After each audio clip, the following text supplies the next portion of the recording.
नमस्कार, news cues India में आपका स्वागत है। आज हमारे साथ में हैं वार्ड नंबर 28 की कांग्रेस प्रत्याशी मंजू शर्मा जी, जो वर्तमान में भी पार्षद हैं, और उनसे हम बातचीत करना चाहेंगे कि किस तरीके की उनकी राजनीतिक संघर्ष रहा है और यहाँ तक उन्होंने राजनीतिक सफ़र जो तय किया है उसके बारे में हम जानना चाहेंगे। मैडम देखिए, मैं लगभग 20 वर्षों से जनता की सेवा करती आई हूँ। अब मुझे चौथी बार वार्ड 28 से कांग्रेस पार्टी द्वारा प्रत्याशी बनाया गया है।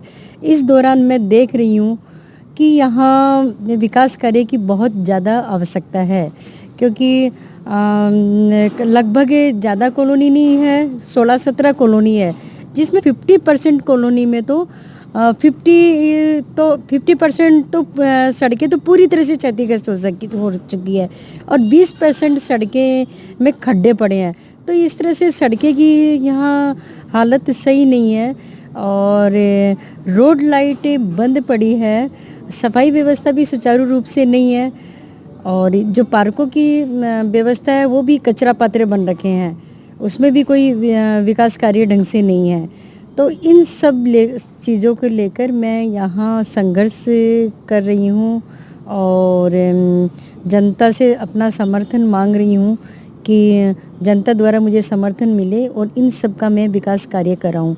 यहाँ तक यहाँ पेयजल की भी समस्या है, जैसे 21 साउथ कॉलोनी में पेयजल की समस्या है, रानी कॉलोनी में आज जैसे हम गए तो वहाँ भी मालूम पड़ा कि यहाँ पेयजल की समस्या है। श्री रामपुरी में पेयजल समस्या का अभाव है, और यहाँ जो इस तरह की कई बहुत सारी समस्याएं हैं, तो इनका समाधान होना चाहिए, और होना भी क्यों नहीं चाहिए। जनता जब जनप्रतिनिधि अपना चुनती है तो इसी आशा के साथ चुनती है कि हमारा वार्ड का विकास होगा और हमारा वार्ड आदर्श होगा, लेकिन यहाँ तो उल्टी बात है, यहाँ किसी प्रकार का विकास नहीं है। मैं वार्ड 28 जो आपनो वार्ड के नाम से आदर्श वार्ड मैं बनाना चाहती हूँ, इसी तरह से मेरा प्रयास चल रहा है। महिलाओं के सुरक्षा के संदर्भ में आपकी क्या एक विचार है कि जिस तरह की महिलाएं अपने आप को असुरक्षित महसूस करती हैं, तो अगर आप पार्षद चुनी जाती हैं नेक्स्ट टाइम, इस बार भी, तो क्या आपकी एक रणनीति रहेगी? देखिए, महिलाओं की सुरक्षा का तो बहुत एक अहम मुद्दा है, क्योंकि मैं भी एक महिला हूँ। जो भी सरकारें के जो नीतियाँ बनी है, जो महिला सुरक्षा के जो नियम बने हैं, मैं ये कहना चाहूँगी कि उनका नियम तो बहुत सारे बन गए, लेकिन उनका सख्ती से उन नियमों का पालन हो, ताकि महिला अपने आप को सुरक्षित समझ सके, और कार्रवाई जल्दी होना चाहिए। जो भी महिला के प्रति जो जिस प्रकार की कार्य होती, जिस प्रकार की अत्याचार हो, चाहे बलात्कार हो, इस तरह की घटनाएं होती है, तो तुरंत प्रभाव से उन पर दोषियों पर कार्रवाई होनी चाहिए। आपके वार्ड के संदर्भ में आप किस तरीके की योजनाएं रखते हैं कि अगर अब अगली बार भी चुनी जाती हैं तो महिलाओं को सुरक्षा प्रदान किस तरीके से करेंगे?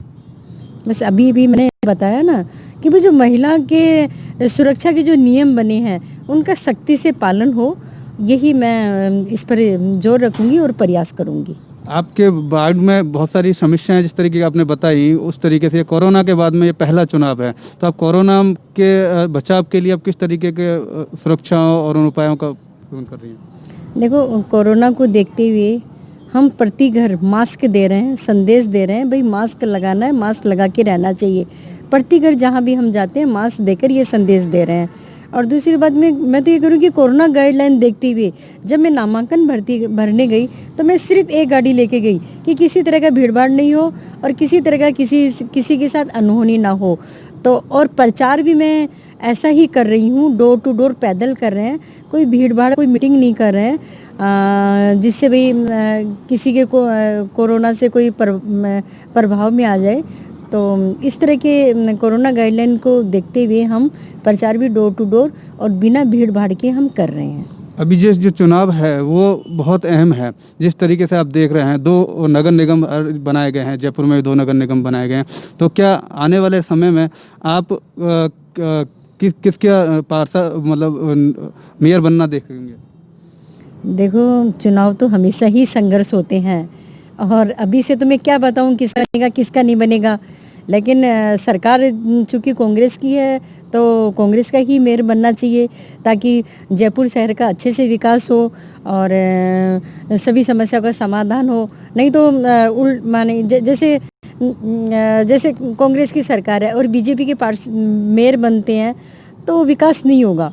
तो मैं तो ये सबसे यही अपील है कि कांग्रेस का ही मेयर बनना चाहिए ताकि विकास कार्य अच्छे से हो और जनता का पूरा पूरा विकास कार्यों का लाभ मिले, सफाई व्यवस्था का लाभ मिले, रोड लाइट का लाभ मिले, पार्कों की सुधारीकरण हो और जो सड़कें खड्डे हैं सड़क बने, इस तरह का नहीं होना चाहिए। आपको जनता का किस तरीके का समर्थन मिल रहा है? अब उनके डोर टू डोर उनके पास जा रहे हैं।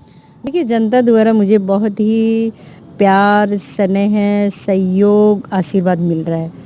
तो मैं तो और जनता के आशीर्वाद से ही हम चुनते हैं और मैं तो जिस वार्ड में जाती हूँ तो मेरे जो पुराने वार्ड की जनता है वही आके प्रचार करती है और वही आके जिताती है, क्योंकि नगर निगम की चुनाव है, बार बार परिसीमन हो जाता है, कोई ओबीसी हो जाता है, कोई आरक्षित हो जाता है, तो उस वार्ड से लड़ना संभव नहीं होता है। तो जिस वार्ड में भी जाती हूँ तो मैं तो पुराने वार्ड के मेरे क्षेत्र के लोग आकर मुझे मेरा समर्थन करते हैं, मेरा प्रचार करते हैं और मुझे पूरा पूरा सहयोग। आप जनता के लिए क्या संदेश देना चाहते हैं? मैं जनता को यही संदेश देना चाहती हूँ, किसी अफवाहों में ना आए, किसी की बात ना माने और जिस जनप्रतिनिधि को चुनना आप चाहते हो तो उससे आप सीधे संवाद करिए कि भाई ये इसका क्या मतलब, ये बात सुन रहे हैं तो ये सही है कि गलत है।